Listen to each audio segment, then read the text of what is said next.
The crystal chandeliers of Loom cast elegant shadows across white tablecloths. As I adjusted my simple black blazer, a deliberate choice for my plain, poor wardrobe, Victoria, my older sister, held court at the center table. Her Chanel suit and perfect highlights screamed old money to her wealthy clients. I watched her lean in, that familiar conspiratorial smile playing across her lips as she stage whispered about her struggling sister. "I'm Olivia Thorne, I would say, though my family prefers to call me Live, diminutive, like everything else they think about me. At 34, I'm supposedly the family disappointment. The cautionary tale Victoria loves to share with her investment clients. Poor Liv, she'd say. Still living off her savings. Couldn't hack it in finance.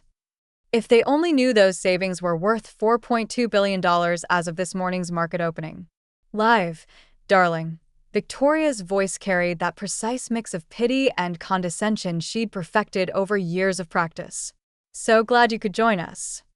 She glanced meaningfully at my off-the-rack blazer. "You really should have mentioned it was at Loom. You could have borrowed something more appropriate." I took my assigned seat, the one furthest from her important clients, of course. "The blazer's comfortable," I replied, watching her wheeze at such a pedestrian consideration as comfort. "This is Harrison Blake." Victoria gestured to the distinguished-looking man beside her. "He's considering having our firm manage his technology portfolio." Her emphasis on our made it clear which sister she meant. "Harrison, this is my sister Liv. She used to work in finance too, before I decided corporate life wasn't for me." I finished smoothly, accepting the wine list from the sommelier. Victoria's eyes narrowed slightly. She'd been hoping I'd let her finish the story about my supposed burnout and breakdown. Yes," Harrison smiled politely. "Victoria mentioned you're between opportunities right now. Must be difficult in this economy." I caught the sommelier's eye. "The Chateau Lafite Rothschild 1982, please." Victoria's perfect eyebrows shot up. That bottle cost more than what she thought I made in a month. "Put it on my usual account, Jean-Marc." "Of course, Miss Thorne. Your regular table is available if you'd prefer." "This is fine for tonight." I cut in smoothly, watching Victoria's expression shift from surprise to suspicion. She'd never seen me here before, yet the staff clearly knew me well. "Liv," she hissed once Jean-Marc left. "You can't afford that wine. I'll have to cover it." "Actually," Harrison interrupted, studying me with new interest. "Did you say Thorne? Not Olivia Thorne?" Victoria laughed that silvery, social laugh she used to smooth over awkward moments. "Yes, that's her name." "But of Phoenix Capital?" Harrison continued, his focus entirely on me now. "The same Olivia Thorne who just acquired Microte Solutions." The silence that fell over the table was absolute. Victoria's wine glass stopped halfway to her lips. Her junior associate nearly dropped his phone. And Harrison Blake, one of her biggest potential clients, was looking at me like he'd just discovered gold. "Microte was undervalued," I said simply. "Their AI division alone was worth twice the market cap." "That was a $3 billion acquisition," Harrison said slowly. "Cash offer, if I remember correctly." Victoria's face had gone from cream to paper white. "There must be some mistake," she managed. "Liv works from her apartment. She barely makes ends meet. She runs one of the most successful private equity firms in the country," Harrison finished. "I can't believe I didn't recognize you immediately. Your hostile takeover of Bennett Industries last year was brilliant." I smiled, remembering that deal. Victoria had spent weeks mocking my unemployed status during that acquisition, never realizing I was the anonymous buyer dismantling her client's company piece by piece. "You're not," Victoria stuttered, her perfect composure cracking. "Between opportunities," I supplied helpfully. "No, I'd say I'm exactly where I plan to be." I turned to Harrison. "Though I should mention I've had my eye on Blake Technologies for a while. Your quantum computing patents are particularly interesting." Harrison's eyes widened. "We're not for sale." "Everything's for sale at the right price," I replied, accepting the wine as Jean-Marc returned. "By the way, Victoria, don't worry about the wine I own. The restaurant has since last year." Victoria's hands were trembling. Now the careful narrative she'd built about her failure of a sister was crumbling in front of her most important client. "Why didn't you tell me?" she whispered. "You never asked," I said simply. Too busy telling everyone how I couldn't handle the pressure. How I was living off dwindling savings. It's amazing how much you can accomplish when people underestimate you. Harrison was already pulling out his business card. "I'd love to discuss those patents further, Miss Thorne. Perhaps a private meeting?" Of course, I took the card, knowing it would cost Victoria her biggest potential client. "I have an opening tomorrow at my office. The one in the building I bought from Victoria's firm last month. They don't know that yet, but the announcement goes out in the morning." Victoria knocked over her water glass. "The Madison building? But that's our headquarters." "Was your headquarters?" I corrected gently. Amazing how many properties you can acquire when your own sister tells everyone you're unemployed. No one even thought to check who was behind the holding company making the offers. The rest of dinner passed in a blur of revelations. Every dismissive story Victoria had ever told about me was unraveling. Every client at the table was suddenly realizing they were dining with someone far more powerful than their wealth manager. As coffee was served, my phone buzzed with a news alert. I smiled, turning the screen toward Victoria. "Oh, look. Forbes just released their 40 under 40 list. Guess who made the cover?" She stared at my photo, at the headline declaring me investment's new queen, and something finally broke. "All this time," she whispered. "Every dinner where I pitied you, every client I told about my poor, struggling sister, was free advertising," I finished. "Nothing makes people underestimate you quite like family convinced of your failure." I stood, straightening my deliberately modest blazer. "Harrison, I'll have my office send over the acquisition paperwork in the morning. Victoria, you might want to start looking for new office space. I hear rents are quite high these days." As I walked out of Limousine, my phone buzzed again, a message from our mother. Victoria just called in tears. "What did you do?" I smiled, typing back. "Nothing much. Just showed her that sometimes the biggest success stories are written in silence." Tomorrow, the full scope of my empire would become public. The acquisitions, the properties, the companies I'd built while my family dismissed me as a failure. But tonight, watching Victoria's perfect world crumble over a bottle of wine I owned was satisfaction enough. Because sometimes the best revenge isn't proving people wrong. It's letting them realize they never really knew you at all. The morning after my dinner with Victoria brought exactly the chaos I'd expected. My phone hadn't stopped buzzing since dawn. Texts, calls, emails, all from family members who'd suddenly discovered they had a billionaire relative. I sat in my real office. Not the modest co-working space my family thought I used, but the entire top floor of the Phoenix Capitol building downtown. Floor-to-ceiling windows offered a perfect view of the city I'd been quietly reshaping for the past 5 years. "Your sister's been in the lobby for an hour," Maya, my executive assistant, announced. "Security says she's tried 3 different names to get past reception." I glanced at the security feed. Victoria looked decidedly less polished than usual. Her designer suit was slightly wrinkled, her perfect hair showing signs of a sleepless night. The Madison building announcement must have hit. "Your mother's called 6 times, Maya continued. "Your father's trying to reach you through LinkedIn, and your cousin Sarah's already updated her profile to mention her close family connection to Phoenix Capital's CEO. I smiled, opening my laptop to review the morning's news. Phoenix Capital acquires Madison building in surprise move. Olivia Thorne, the silent billionaire. Investment's hidden queen. How one woman built an empire in secret." My phone buzzed again. A text from Harrison Blake. "Impressive press. When can we discuss those patents?" Before I could reply, Maya's voice came through the intercom. "Your brother Thomas is here. He's with your father." That was unexpected. Thomas usually avoided family drama, preferring to stay neutral in his role as a mid-level manager at our father's consulting firm. "Send them up." They entered like men approaching a stranger's territory, which, in a way, they were. Dad's eyes swept the office, taking in the pristine modern design, the wall of business awards, the view that proved just how high his youngest daughter had climbed. Quite an office, he managed finally. Better than that sad little apartment you said I should be embarrassed to work from. I kept my voice neutral, remembering last Christmas when he'd lectured me about wasting my potential. Olivia, Thomas stepped forward. We need to talk about Victoria. Of course. They weren't here to apologize or understand. They were here to manage the family crisis. She's destroyed, Thomas continued. The Madison building was her biggest client portfolio. Without it, she'll have to actually earn her success instead of riding on client connections and family names, I supplied. You could have warned us, Dad burst out.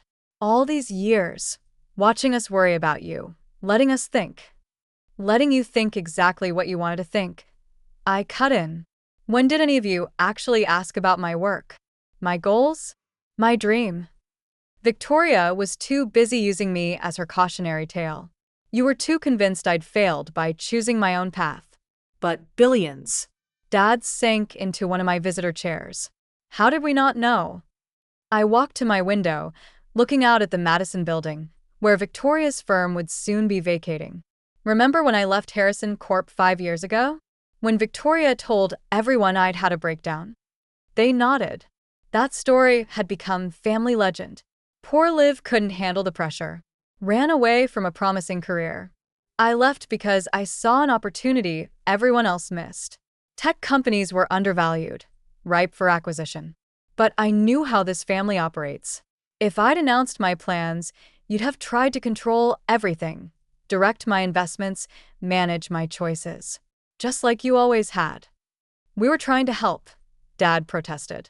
No, I turned back to face them. You were trying to control. So, I let you think I'd failed. Used my trust fund as seed money. Lived modestly. Worked in secret. Every time Victoria mocked my little apartment, she had no idea I owned the building.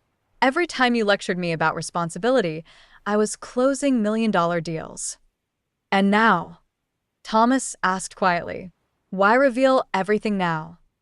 I smiled, picking up a folder from my desk. Because now I'm fully positioned. Every property, every acquisition, every piece exactly where I need it to be. I handed him the folder, including Dad's company. Dad stood up, so fast his chair nearly toppled. What? Phoenix Ventures, the holding company that's been buying shares in your consulting firm for the past year. That's me. As of this morning, I own 51% of Thorne Consulting. Thomas opened the folder, scanning the documents with growing disbelief. She's right, Dad. She's majority shareholder. You can't. Dad started. Can't what? Run the company better than you? The same way I couldn't handle finance? Couldn't manage my own career? Couldn't be trusted to make my own choices? My phone buzzed. Maya's message flashed. Victoria is trying the service entrance now. If you'll excuse me, I gathered some papers. I have a meeting with Harrison Blake about acquiring his tech patents. When? Dad demanded. The board meets tomorrow at 9. I expect you'll want to prepare your retirement announcement. Retirement. His face flushed. You can't force me out of my own company. Actually, I can. And I will. Consider it a lesson in consequences. Now, if you'll have security escort you out, I believe my sister's about to make her third attempt to breach the building. As they left, Thomas paused at the door. For what it's worth, he said quietly, I always knew you were smarter than they gave you credit for. I just never imagined. No one did, I replied. That was rather the point. After they left, I buzzed Maya. Hold my calls. Unless it's Harrison Blake. And, Maya, send flowers to Victoria at the Madison building. White lilies. Card should read. Sometimes the best success stories are written in silence. I turned back to my window, watching Dad and Thomas exit the building. My phone buzzed again, a message from our mother. Family dinner tonight.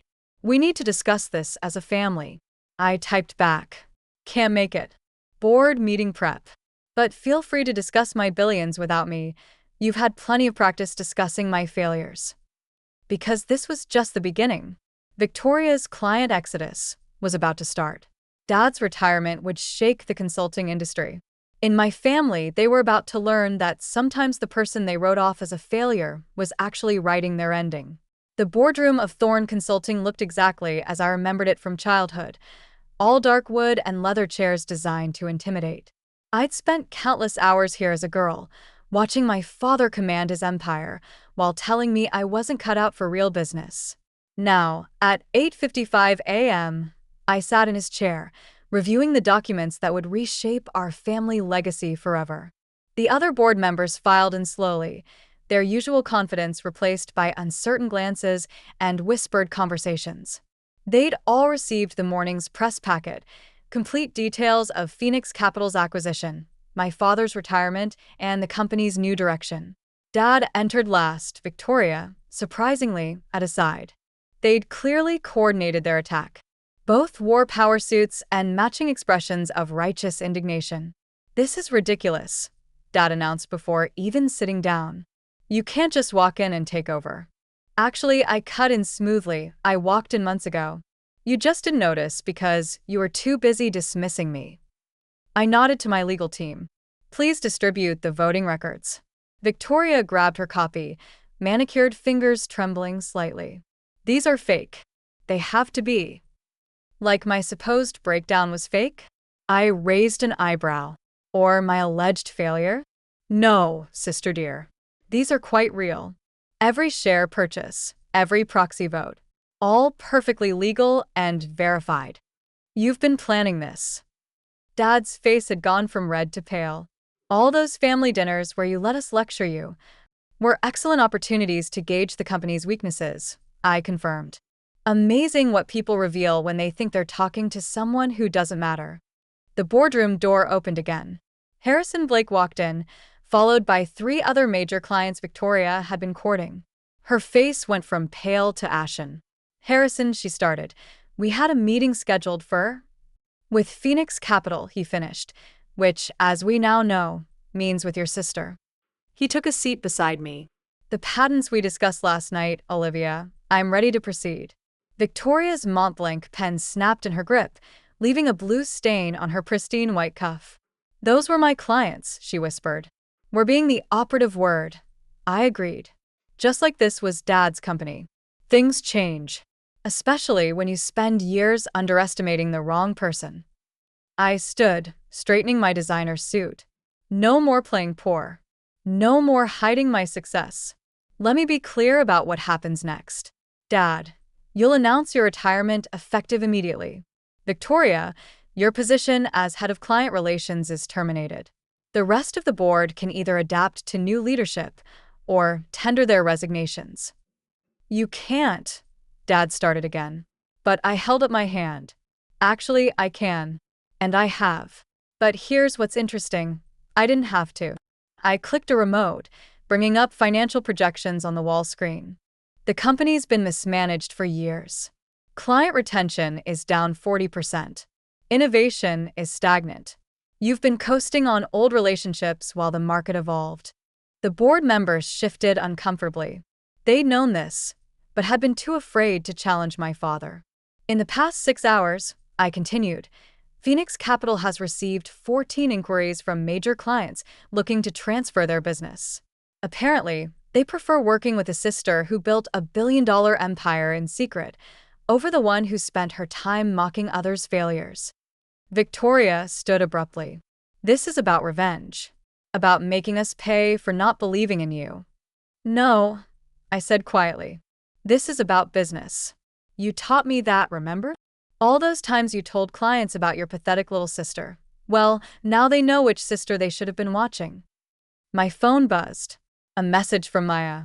"Your mother's here. With your Aunt Patricia. Perfect timing. Send them in," I instructed through the intercom. Mom burst through the door, Aunt Patricia right behind her. They froze at the sight of the assembled board, the clients, the clear shift in power dynamics. "Olivia," Mom started, her society smile wavering. "Darling, this has gone far enough. We're family." "Funny," I interrupted. "We weren't family when you let Victoria spread rumors about my mental health.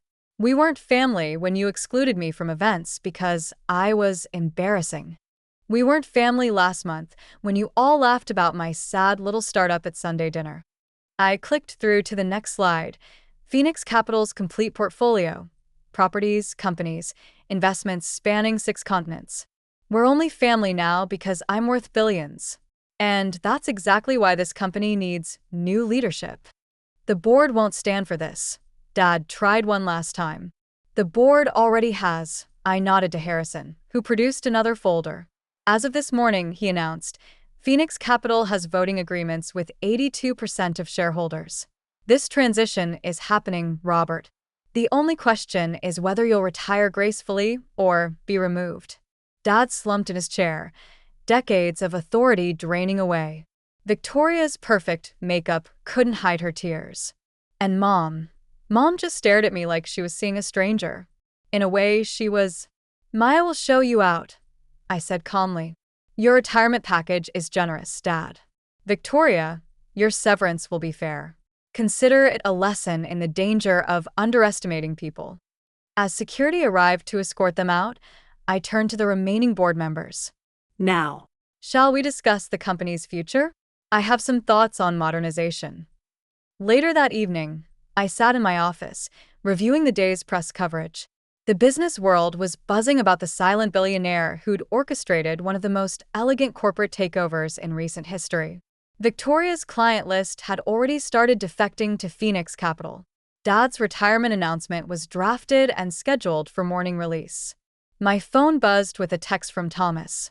For what it's worth, I'm proud of you. Always knew you were the smartest one in the family. I smiled, remembering all the family dinners where they dismissed my potential. All the celebrations I'd attended in simple clothes, letting them think I couldn't afford better. All the times Victoria had used me as her cautionary tale. Maya appeared in my doorway. Your mother's called 6 more times. Victoria sent 4 emails asking to explain her side. And your father has finally learned what real business looks like. I finished. Hold all their calls. They've had years to talk. Now, it's my turn. I turned to my window, watching the city lights flicker on. Somewhere out there, my family was realizing that success doesn't always announce itself. Sometimes, it builds in silence, growing stronger in the shadows of others' doubt.